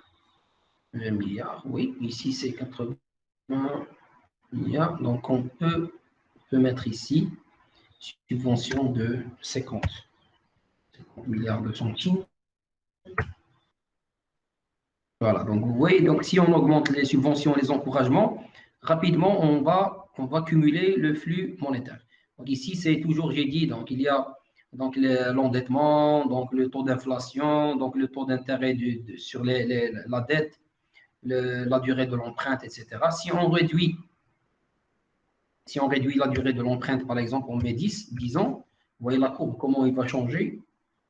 Donc, voilà, donc la courbe va changer comme ça. Donc, si on augmente la durée de l'empreinte à 30 ans, donc l'allure, ça va changer. À 30 ans, non. C'est pas, donc l'intervalle, le maximum, c'est la durée du projet. Donc, c'est 25 ans. À 25 ans, au lieu de 20 ans, vous voyez la courbe, elle est bien. Donc, après 10 ans, on commence à cumuler de l'argent. Ici, on paye tout ce qui est frais, tout ce qui est investissement, main-d'œuvre, exploitation, entretien, parce que j'ai dit pour l'entretien et l'exploitation, ils sont inclus dans cette zone-là. Parce que déjà, lorsqu'on voit l'allure croissant, déjà c'est bien. C'est un indicateur qui montre que le projet est rentable. Mais bien sûr, quand est-ce que je vais payer le coût du projet, parce que j'ai de l'exploitation, de la maintenance aussi, la main-d'œuvre, les salariés, les charges, etc. Et après 10 ans, même avec les charges, je vais cumuler de l'argent. Ici, je ne peux pas cumuler de l'argent. Je ne peux que payer les dettes. Je peux assurer donc l'exploitation et l'entretien des installations. Je paye les charges, les salariés, etc. Mais je ne peux pas cumuler de l'argent. À partir de 12 ans, 13 ans, je peux cumuler facilement de l'argent et imaginez, je vais dépasser le projet. Donc ici, on va atteindre après 25 ans, ils disent qu'on va atteindre 350 000 millions de dollars. Imaginez, c'est très important comme projet. Donc c'est pourquoi les sociétés, donc, ils s'intéressent beaucoup à investir dans les projets des énergies. Donc je reviens vers énergie. Donc on a terminé avec cette partie. On peut aller vers les coûts. Donc, les coûts, donc je vous invite à, voilà, on revient sur les coûts. Pour les coûts, je vous invite à aller travailler directement dans le niveau 3, comme ce qu'on a fait la dernière fois, parce que donc, vous avez les acquis, donc, donc les connaissances nécessaires pour réaliser donc, cette étude-là et renseigner cette partie des coûts. Voilà le coût d'investissement. J'ai dit les études de faisabilité. Eux, ils ont déjà proposé pour cette turbine à gaz cycle combiné 15 000 dollars pour ces études de faisabilité, avec l'inspection, l'évaluation des ressources, l'évaluation environnementale, conception préliminaire, estimation détaillée des coûts, etc. Si vous avez besoin d'une information, vous pouvez cliquer par exemple sur gestion de projet, il va vous donner des informations. Donc, c'est l'estimation du coût de gestion de projet, devrait porter sur toutes les phases de l'étude de faisabilité, y compris les consultations menées auprès des intervenants, etc. Donc, si vous avez des, donc, voilà, même des valeurs ici, voilà, des valeurs pour les personnes, c'est par exemple, voilà, donc le calcul du coût de gestion de l'étude de faisabilité repose sur une estimation du temps dont un spécialiste a besoin, soit de 10 à 8 jours personne et jusqu'à 50 jours personne pour des projets de turbines hydroélectriques, par exemple, ou de cogénération de plus grandes envergures à raison de 800 à 1800 dollars par jour. C'est des chiffres, des valeurs typiques utilisées à l'échelle internationale. D'accord. Ne me dites pas que, par exemple, quelqu'un qui va réaliser un projet d'une turbine à gaz, turbine hydroélectrique, un barrage, pour la production d'électricité, il va me dire que bon, le projet, donc pour l'étude, etc., ça va me prendre 100 jours ou là, 150 jours. Alors, c'est indiqué ici, donc, ce qui se fait à l'échelle internationale, pardon, ce qui se fait à l'échelle internationale, c'est jusqu'à 50 jours maximum. D'accord. Pour les grands projets, hein, de grandes envergures. Hein. Donc, voilà, c'est des données de plus complémentaires pour votre étude. Il y a les coûts pour le développement, négociation des contrats, approbation et permis, arpentage et droits fonciers, validation, enregistrement, etc. Vous pouvez vous-même cliquer sur n'importe quel terme ici pour avoir plus de données donc sur ce terme-là, pour comprendre c'est quoi l'utilité de cette matière. L'ingénierie, donc c'est la conception du site et bâtiment, conception mécanique, par exemple, conception mécanique, il va vous donner, c'est lorsque vous allez consulter un bureau d'études pour la conception mécanique, lorsqu'il s'agit de la cogénération, voilà, donc si vous voulez plus de détails sur les prix, par exemple la cogénération, qui peut varier de donc, une estimation du temps nécessaire à raison de 800 à 1800 dollars par jour par personne, etc. Donc, c'est des valeurs donc, pour la conception mécanique. Sur la conception mécanique, ça nécessite du temps. C'est pas comme ce qu'on a vu tout à l'heure, c'était quel point on a entamé. Donc, c'était parce que chaque opération, il demande par exemple, la conception mécanique, il faut prendre du temps pour concevoir les installations, etc. Ce n'est pas la même chose pour voilà. La conception mécanique de la cogénération. Ça peut aller à 10 000 jours. D'accord. Parce que ça demande de la technicité, de l'optimisation, concevoir des trucs qui sont nouveaux, donc chercher l'innovation, des inventions, etc., à implanter ou à introduire dans le projet. Et donc, avec une raison de 800 dollars par jour par personne. Vous voyez, donc ils sont. Bien sûr, ça, c'est. Pour nous, ça n'existe pas. Donc, c'est pourquoi il fallait adapter donc, le projet donc, au contexte marocain. Parce qu'au contexte marocain, on ne va pas payer un ingénieur avec 800 dollars par jour pour faire des études comme ça. Donc, vous savez très bien les salaires, les plages ou les intervalles. Donc, là, vous les savez très bien. Un ingénieur, il travaille entre 10 000 et 15 000. 15 000 dirhams. Donc, pour un bureau d'études, je ne sais pas combien il va payer, mais 50 dollars, 60 dollars par jour pour faire des études. Donc, il ne faut pas, par exemple, vous allez faire une étude de faisabilité et vous allez m'introduire ici 800 dollars ou 1000 dollars par jour. Donc, il faut faire attention avec les coûts pour optimiser. D'accord? Vous avez compris ce point-là? Oui, monsieur, oui. Pour les coûts, ça, c'est bon. Donc, voilà, toujours, il faut surtout les coûts, il faut toujours les adapter au contexte marocain. Donc, voir est-ce que ces 15 000 dollars, ça va suffire ou non, ou bien c'est beaucoup, donc il faut réduire. La même chose pour le développement, est-ce que c'est bon ou non? Donc, ça, c'est le rôle de l'ingénieur. D'accord, très bien. Donc après, il y a le système de production d'électricité. Est-ce qu'il y a le chemin de câble, combien? Le chemin d'accès, pardon, combien de kilomètres pour accéder au projet? Les lignes électriques, combien la longueur des lignes électriques et combien ça coûte par kilomètre? Le poste de raccordement, le prix du poste de raccordement. Il faut avoir une idée sur ces données-là. Alors ça, c'est généralement, ça varie entre ces valeurs-là. Donc là, le système de production d'électricité, vous pouvez utiliser ces valeurs-là. Parce que le poste électrique, ça coûte cher. Les lignes électriques, ça coûte cher. Le chemin d'accès, donc l'accès pour le poste ou pour la centrale, ça coûte cher. C'est pourquoi cette valeur elle est élevée.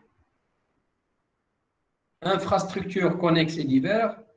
Donc, il faut voir tout ça et donc aller vers la partie donc, exploitation et entretien et détailler cette partie donc, de location du terrain, taxes foncières, primes d'assurance.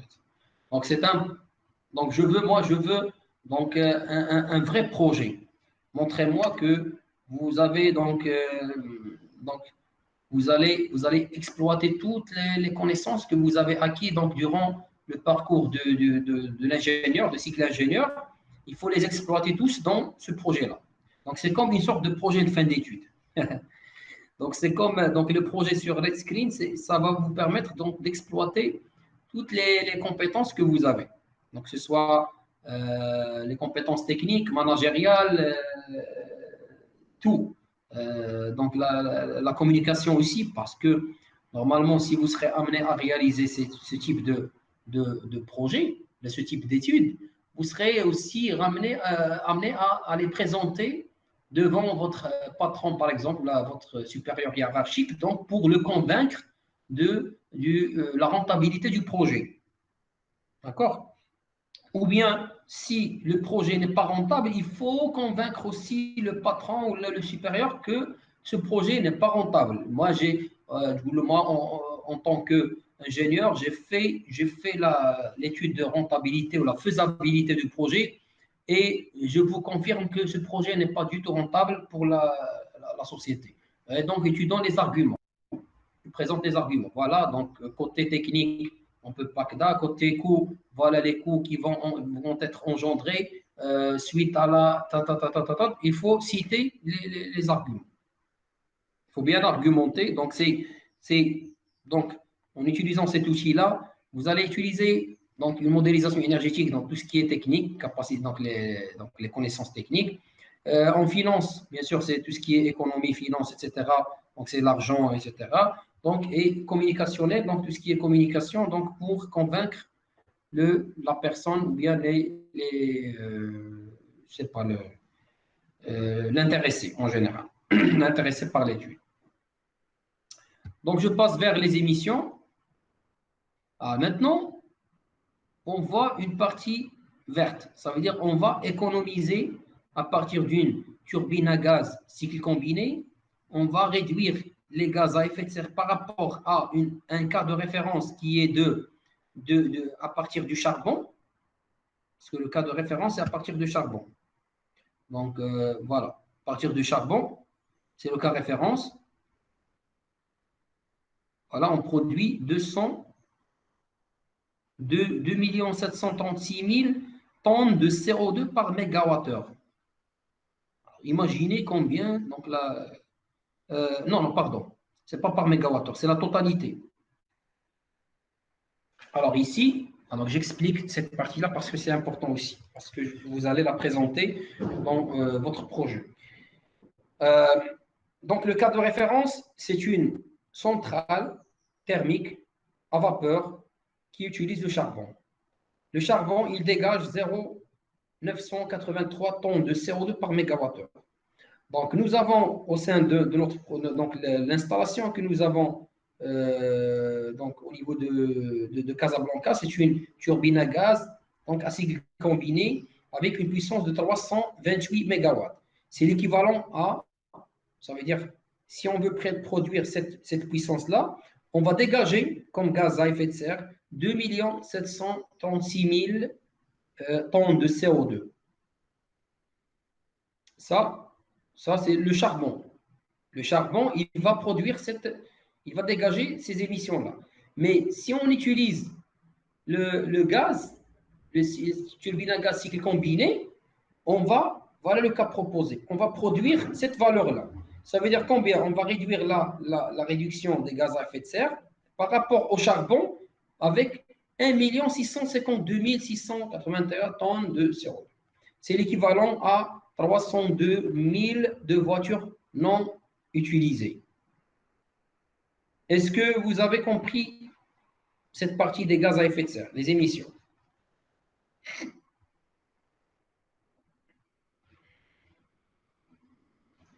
Est-ce que c'est bon? Oui, monsieur. Très bien. Donc, il y a aussi plusieurs niveaux au niveau des émissions des gaz à effet de serre. Parce que même en Europe, il y a, parce qu'ils sont très, très avancés par rapport aux pays donc, comme le Maroc, ils ont même, donc ici, ce qu'on appelle, donc, c'est des revenus pour la réduction des gaz à effet de serre. D'accord? C'est des revenus pour, s'ils réduisent donc les gaz à effet de serre, donc l'État, il va payer, donc il va leur donner donc de l'argent. Donc il faut dire, voilà, moi j'ai un tel projet, et normalement ce projet, il dégage tel tonne de CO2. Moi, avec la technologie que j'utilise, même si j'ai investi, etc., je vais réduire les gaz à effet de serre avec un tel SMICO, et l'État, il va te donner, par exemple, je ne sais pas combien de dollars par tonne de CO2 réduit, il va te payer. Donc, c'est des revenus.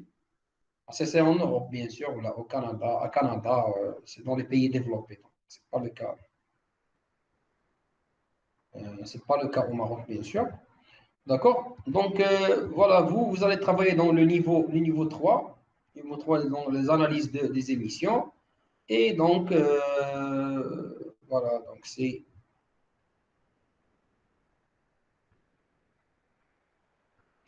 Alors, surtout, il y a un autre point. Je reviens sur le niveau 1, juste le niveau 1 pour montrer un point. Alors, ça, c'est des pertes. Normalement, c'est des pertes. Je vais vous expliquer ça. C'est des pertes de transport et de distribution de la production d'électricité. Donc, comme vous savez, donc, lorsqu'on va produire de l'électricité, il y a des pertes par effet Joule, donc dans les lignes. Donc, il y a d'autres pertes. Donc, ces pertes-là, on va les considérer parce que c'est une production qu'on a perdue. Donc, il faut mentionner un taux de perte entre 3 et 10 et 10%. Donc, c'est déjà indiqué. Donc, il y a valeur des typiques. C'est entre 3 à 10% pour la plupart des réseaux nationaux. Donc, il faut la mentionner.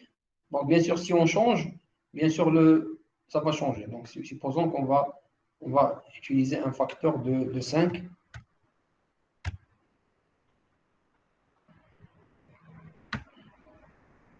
Vous voyez, donc, le cadre de référence a changé. Bien sûr, donc, si on augmente, on diminue, on met juste 3. Vous voyez, donc est-ce qu'il diminue, les gaz à effet de serre diminuent ou augmentent? En passant à 10%, on les pertes.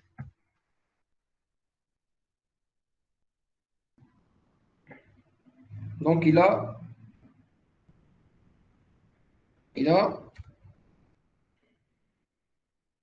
Donc, il a diminué, mais c'est normal. Lorsqu'on diminue les pertes, les gaz à effet de serre diminuent, c'est normal.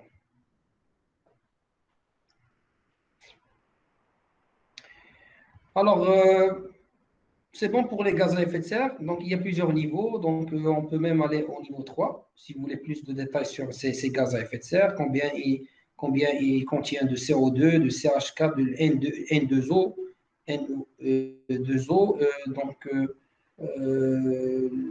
Voilà.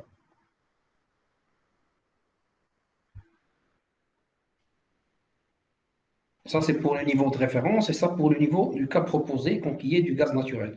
Ça, c'est le niveau de référence. J'ai dit, c'est du charbon. Voilà, le combustible à 100%, c'est du charbon.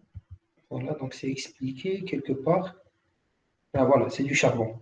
Donc, si vous voulez utiliser un autre combustible pour le cas de référence, au niveau de référence, il suffit de le changer ici. Si vous voulez comparer, par exemple, le gaz naturel avec, je sais pas, le kérosène,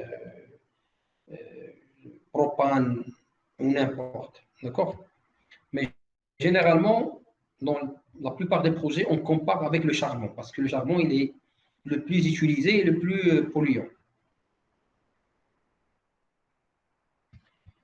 Par la suite, on passe à la partie finance. Je vais vous expliquer ici. Donc, vous voyez, donc maintenant, le projet il devient rentable après quelques années. C'est vrai, le projet il est rentable dès le départ, mais le flux monétaire cumulatif, donc c'est après 2 ans, je pense. D'accord, donc vous pouvez jouer sur les paramètres, les autres paramètres. Par exemple,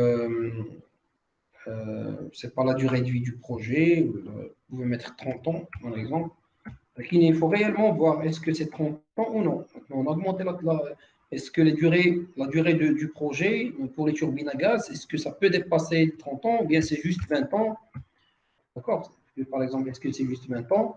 Par exemple, ici, le taux d'endettement, ça dépasse. Donc, il te donne en rouge, ça veut dire que tu as dépassé. Parce que la durée de l'empreinte ne peut pas dépasser la durée de vie du projet. C'est normal. Donc, je mets 20 ans. Oui, donc après une année et demie, donc ça devient, tu peux cumuler de l'argent. C'est important comme donc voilà. Et donc l'analyse, c'est comme ça. Et donc les risques aussi, bien sûr, j'ai dit pour la partie risque, il faut travailler avec des gens du finance, des spécialistes dans les finances pour vous donner une idée sur ça. Mais vous pouvez, si vous êtes intéressé, donc cherchez vous-même c'est quoi le retour sur les capitaux propres. Donc c'est quoi toutes ces avec impôts, sans impôts, etc. Donc là c'est important. Et par la suite, moi, au niveau du rapport, donc je peux exporter. Donc maintenant là, je vais craquer le logiciel. Donc à la fin, vous allez exporter le rapport en PDF et vous allez exporter donc les feuilles de calcul, comme ce que j'ai fait faire maintenant. Donc le plus important, c'est les feuilles de calcul. D'accord, monsieur. Vous pouvez les importer sous forme de PDF donc dans le bureau et donc voilà, c'est ça le travail. Donc vous n'aurez pas besoin de faire une présentation PowerPoint, etc. Ce qui m'intéresse, c'est la modélisation énergétique, les feuilles de calcul et le rapport donc, qui est généré automatiquement. Vous voyez, donc le rapport il est généré automatiquement PDF. Donc comme ça, donc, on aura à la fin un rapport comme ça, TAG Casablanca de 328 kW. Donc, mais ce n'est pas ça. Mais ce qui m'intéresse, c'est le rapport généré en PDF et les feuilles de calcul. Les figures aussi, si vous voulez les mettre donc, sous forme des images, c'est bon pour enrichir le rapport. Donc voilà, donc je vais arrêter le partage.